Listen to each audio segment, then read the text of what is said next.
오마하의 현인 워렌 버핏. 그가 무려 55년간 이끌어온 버크셔 해서웨이의 CEO 자리에서 이제 물러납니다. 정말 뭐랄까 한 시대가 막을 내리는 그런 상징적인 사건이죠. 그래서 오늘 우리가 함께 깊이 파헤쳐볼 주제는 바로 이겁니다. 당신이 가장 궁금해했을 그 질문. 워렌 버핏이 없는 버크셔 해서웨이, 과연 어떻게 될까? 새로운 CEO 그렉 아벨의 지휘 아래 한 5년 뒤쯤 회사의 모습은 지금이랑 어떻게 다를지 그 핵심 변화들을 한번 들여다보겠습니다. 네, 이 거대한 전환을 이해하려면 두 가지 렌즈가 필요해요. 첫째는 회사의 성격, 그러니까 운영 방식이 어떻게 변하는지에 대한 질적 변화고요. 둘째는 그래서 주주인 당신의 지갑에 실질적으로 어떤 영향을 미칠지에 대한 양적 변화입니다. 이건 그냥 리더 한 명이 바뀌는 그런 수준의 이야기가 아니거든요. 지난 반세기 동안 버크셔를 지탱해온 그 투자 철학의 근간이 바뀔 수도 있는 정말 중요한 전환점이라고 봐야 합니다. 좋습니다. 성격과 지갑이라니 확 와닿네요. 그럼 첫 번째 렌즈부터 한번 보죠. 회사의 성격, 즉 질적인 변화부터요. 역시 가장 먼저 떠오르는 건 투자 전략의 변화예요. 버핏하면 코카콜라나 아메리칸 익스프레스처럼 본인이 완벽하게 이해하는 그런 단순하고 강력한 소비재 기업에 투자하는 걸로 유명했잖아요. 특히 기술주는 거의 의도적으로 멀리했고요. 그렇죠. 내가 이해하지 못하는 사업에는 1달러도 투자하지 않는다. 이게 그의 신념이었으니까요. 그 유명한 일화도 있잖아요. 빌 게이츠가 옆에서 아무리 마이크로소프트의 미래를 설명해도 자기는 그냥 껌 파는 회사가 더 이해하기 쉽다면서 웃어넘겼다는 거예요. 미래를 예측하기가 어렵다는 이유였죠. 맞아요. 저도 그 이야기 들었어요. 그런데 그렉 아벨 시대에는 이 원칙이 깨질 거라는 전망이 많더라고요. 근데 잠깐만요.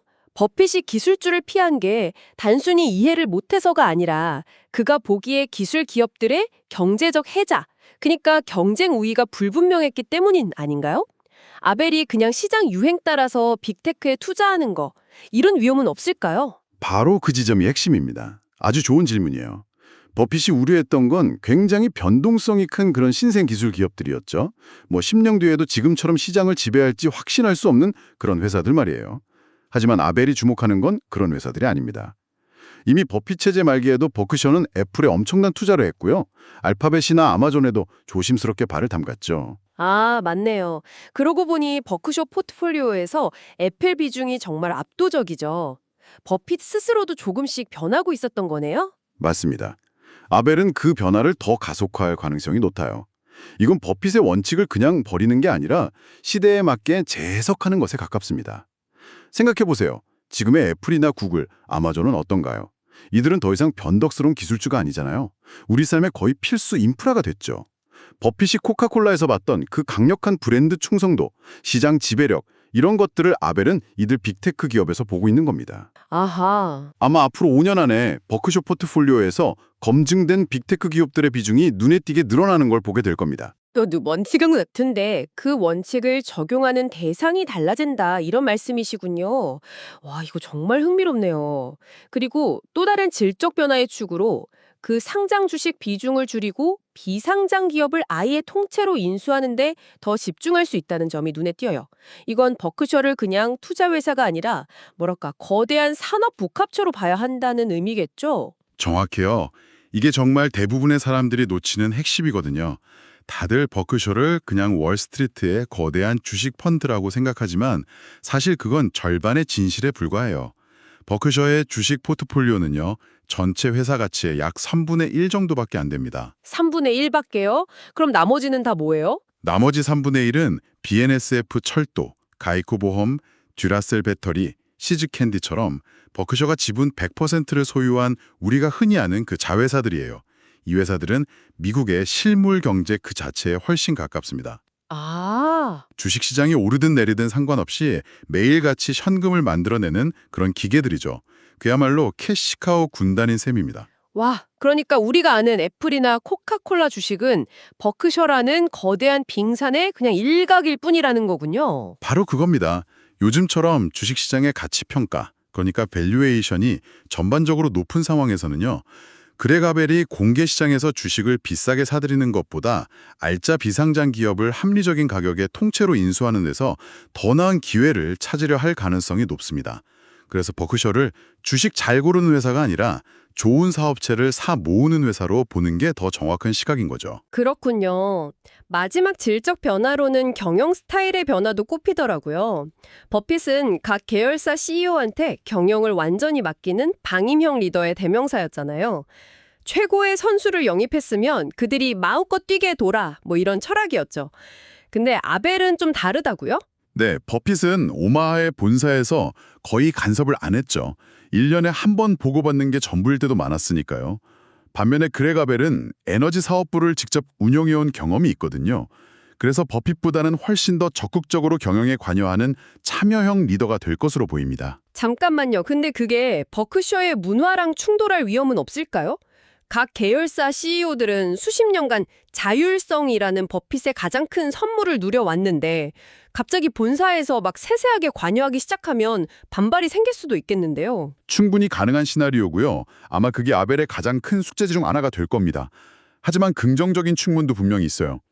버핏은 각 계열사들이 서로 시너지를 내는 것에는 큰 관심이 없었거든요. 아, 그런가요? 네, 예를 들어서 버크셔 소유의 가구 회사랑 카페트 회사가 서로 협력해서 비용을 줄일 수도 있는데 버핏은 그런 걸 전혀 신경 쓰지 않았죠.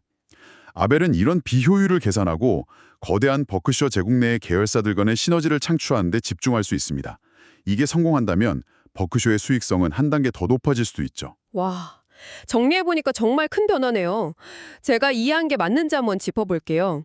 기술주에 더 열린 자세를 취하고 주식 쇼핑보다는 회사를 통째로 사들이는 데 집중하고 경영에도 더 깊이 관여한다.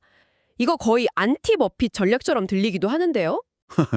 안티 버핏이라기보다는 포스트 버핏 전략이라고 보는 게 맞을 것 같아요. 핵심 원칙, 그러니까 훌륭한 기업을 합리적인 가격에 사서 오래 보유한다는 그 정신은 그대로입니다. 다만 그 원칙을 실행하는 전술이 시대의 변화와 회사가 커진 규모에 맞춰서 진화하는 거죠.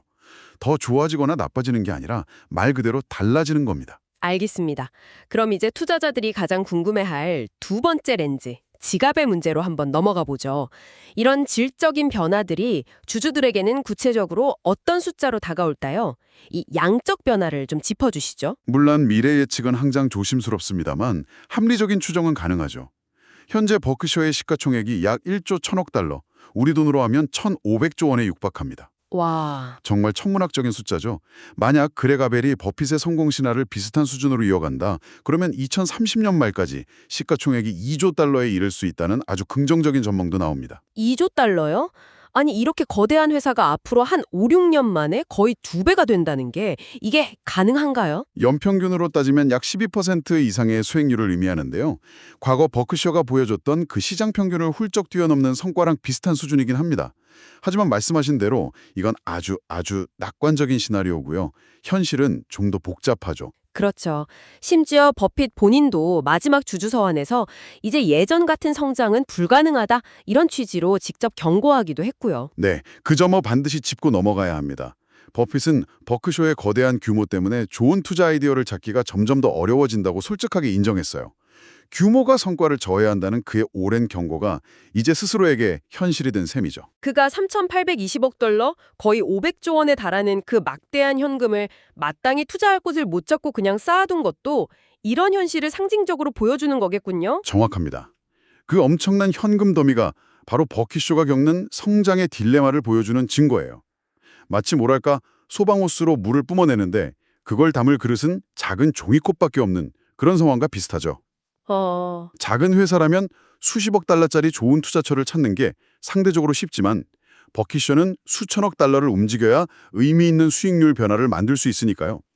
그런 코끼리만한 투자 대상을 찾기가 하늘의 별 따기가 된 겁니다. 그럼 성장 속도는 예전보다 느려질 수 있다는 건데 그럼 그 500조 원에 달하는 현금은 대체 어떻게 되는 걸까요?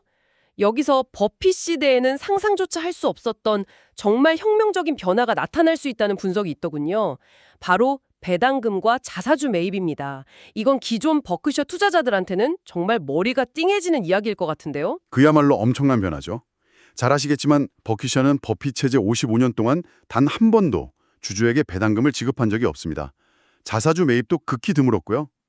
버핏의 철학은 확고했어요. 그 돈을 주주에게 돌려주느니 내가 한 푼이라도 더 굴려서 1달러를 1.5달러로 만들어주는 게 주주에게 더 이득이다. 이거였죠. 그런데 왜 이제 와서 그 55년 묵은 원칙이 깨질 수 있다는 거죠? 논리는 아주 명확합니다. 앞서 말한 질적 변화랑 이게 연결되는데요. 앞으로 회사가 고성장 주식 투자 대신에 안정적인 현금을 꾸준히 창출하는 비상장 기업 중심으로 전환한다고 한번 상상해 보세요. 그럼 회사 금고에는 현금이 계속 쌓이는데 그 돈으로 과거처럼 폭발적인 성장을 만들기는 어려워집니다. 그렇죠. 그럼 어떻게 해야 할까요? 그 쌓이는 현금을 주인인 주주에게 돌려주는 것이 가장 합리적인 선택이 되는 거죠. 아하, 투자처를 못 찾아서 쌓이는 돈을 그냥 금고에 썩히느니 주주들한테 나눠준다, 이 말씀이시군요. 맞습니다. 물론 배당과 자사주 매입이 앞으로 버크셔 주주 수익률의 가장 핵심적인 요소가 되지는 않을 겁니다. 여전히 좋은 사업체를 인수하는 게 최우선이겠죠. 하지만 이전에는 아예 선택지에 없었던 새로운 가치 환원 방식이 생긴다는 것 자체가 아주 중요한 변화입니다. 투자자 입장에서는 주가 상승이라는 하나의 엔진에 더해서 배당이나 자사주 매입을 통한 수익이라는 또 다른 작은 엔진을 하나 더 갖게 되는 셈이니까요. 이렇게 많은 변화들을 듣고 보니까 결국 가장 근본적인 질문이 남네요. 기술주에 투자하고 배당금을 줄 수도 있는 버크셔. 과연 이 회사는 여전히 매력적인 투자처일까요? 버핏의 마법이 사라진 버크셔를 우리가 계속 믿고 투자해도 되는 걸까요? 정말 중요한 질문입니다. 그리고 그 답은요, 지금까지 우리가 이야기한 모든 변화에도 불구하고 결코 변하지 않을 버크셔의 핵심에 있습니다. 우리가 기술주나 기업 인수에 대해 많이 이야기했지만 버크셔라는 이 거대한 제국의 심장은 바로 보험업입니다. 보험업이요? 사실 많은 사람들이 버크셔를 그냥 투자회사로만 생각하는데 보험이 핵심이라는 건 좀 의외인데요? 바로 여기서 플로트라는 버핏의 마법이 등장합니다. 버핏 자신이 보험은 먼저 돈을 받고 나중에 내주는 사업이라고 아주 쉽게 설명했어요. 우리가 매달 내는 자동차 보험료를 한번 생각해 보세요. 보험사는 그 돈을 받아서 가지고 있다가 나중에 우리가 사고를 냈을 때 보험금을 지급하죠.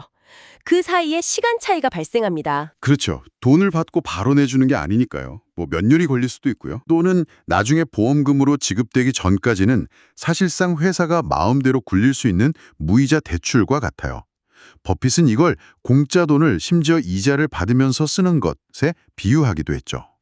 와, 이 거대한 자금줄을 활용해서 코카콜라 주식을 사고 BNSF 철도회사를 인수해 온 것이 버크셔 성공의 핵심 비밀이었습니다. 이제야 그림이 완벽하게 맞춰지네요. 보험 사업에서 나온 그 안정적이고 거대한 공짜 자금으로 투자를 해서 회사를 눈덩이처럼 키워온 거군요. 완벽하게 이해하셨습니다. 그리고 새로운 CEO 그레가벨 역시 이 보험업과 플로트 구조가 버크셔의 장기적인 성공을 가능케 하는 황금알을 낳는 거위라는 점을 누구보다 잘 알고 있습니다. 따라서 앞으로 우리가 보게 될 기술주 투자나 배당 같은 모든 변화는요, 결국 이 강력한 보험업이라는 엔진을 어떻게 계속 잘 운영하고 거기서 나오는 막대한 현금을 시대에 맞게 어떻게 가장 효율적으로 활용할지에 대한 미세 조정에 가깝다고 볼 수 있습니다. 제국의 심장, 그 엔진 자체는 흔들리지 않을 거라는 거죠. 자, 그럼 오늘 긴 이야기를 한번 정리해 보겠습니다. 포스트 버핏 시대의 버크셔 해서웨이, 그레가벨의 지휘 아래 과거보다 기술주 투자에 더 열린 태도를 보이고 상장 주식보다는 비상장 기업 인수에 집중하면서 더 적극적인 참여형 경영 스타일을 보여줄 것으로 예상됩니다. 네, 투자자인 당신의 관점에서 요약하자면 이건 과거와 같은 폭발적인 성장은 아니더라도 보다 예측 가능하고 꾸준한 성장을 의미합니다. 그리고 동시에 과거에는 없었던 배당금이나 자사주 매입이라는 새로운 형태의 수익을 기대하게 할 수 있죠. 그리고 이 모든 변화의 가장 깊은 기반에는 보험업이라는 강력하고 변치 않는 핵심 엔진이 아주 단단하게 자리 잡고 있고요. 한 시대의 전설이 무대 뒤로 퇴장했지만 그가 남긴 유산 위에서 약간은 다른 모습의 새로운 시대가 막을 올리고 있는 것 같습니다. 그레가벨은 정말 엄청난 부담감을 안고 자신만의 방식으로 버크셔라는 이 거대한 배를 이끌어 가야겠네요. 맞습니다. 이 전환 과정을 지켜보면서 우리 모두에게 더 넓은 질문이 생기는 것 같아요. 한 명의 비범한 천재가 아주 오랫동안 조직을 이끌었을 때 새로운 리더는 과연 그 마법을 재현할 수 있을까요? 아니면 창업자의 진정한 천재성은 자신이 사라진 후에도 조직이 계속 번창할 만큼 견고하고 뛰어난 시스템을 만드는 데 있는 걸까요? 이것이야말로 오늘날 버크셔 해서웨이가 마주한, 그리고 우리가 함께 지켜봐야 할 진짜 수조 달러짜리 질문